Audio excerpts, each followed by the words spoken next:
In my readings of the Stoics, I've seen a lot of amazing examples of reframing misfortune. I think Epictetus talks about, like say you spilled something on the floor, this is a small price to pay for peace of mind.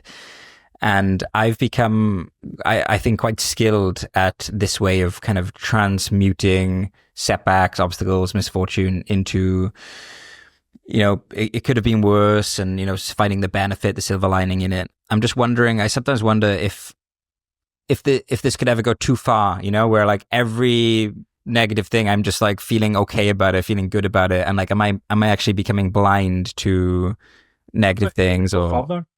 Seneca talks about going even further than that. There's a bit in, Seneca's a terrible role model, right? But I'm not saying this is what he was actually, but in the letters to Lucilius, at one point, he kind of makes out that when he gets really into attending lectures of philosophy, he says he comes out of them and he's wishing for misfortune, almost like he's kind of going, bring it on. Like, he's so kind of psyched with Stoicism. He's like, yeah, like, bring on some catastrophe so that I can deal with it, which seems a bit weird, right? But you can kind of, like, if you read Stoic text and you get really into it, you can imagine, and these guys, like, attending lectures where they're you imagine if you were attending lectures by Epictetus, maybe you would walk out of it and think, yeah, bring it on, I hope I get played or something like that, like, which is crazy. But Seneca talks like that at one point. I don't know, could it go too far? I've never really seen it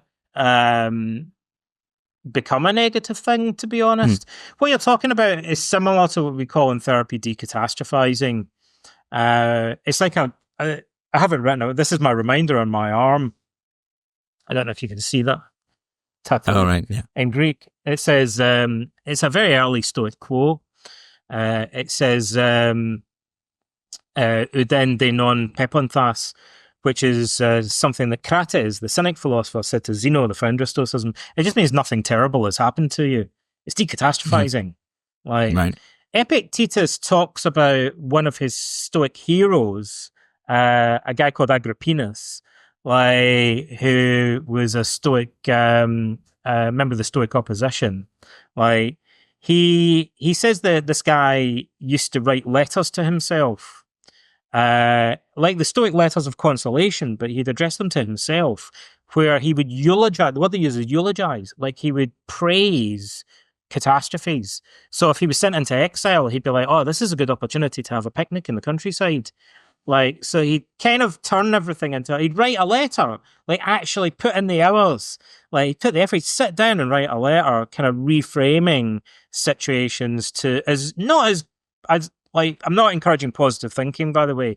Positive thinking is like a dirty word now in modern psychotherapy, because we know, like, what people often mean by positive thinking is kind of avoidant, or it's narcissistic. So generally it's an avoidant or an unhealthy strategy.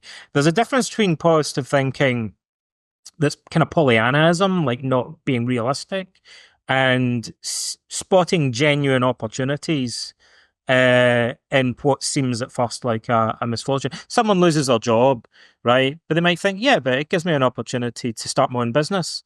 That's not self-deception. Maybe that's true. Like, it's just another perspective on events, right? It's a valid, like, but a more constructive way of looking at the facts. And I think that's what the Stoics are describing.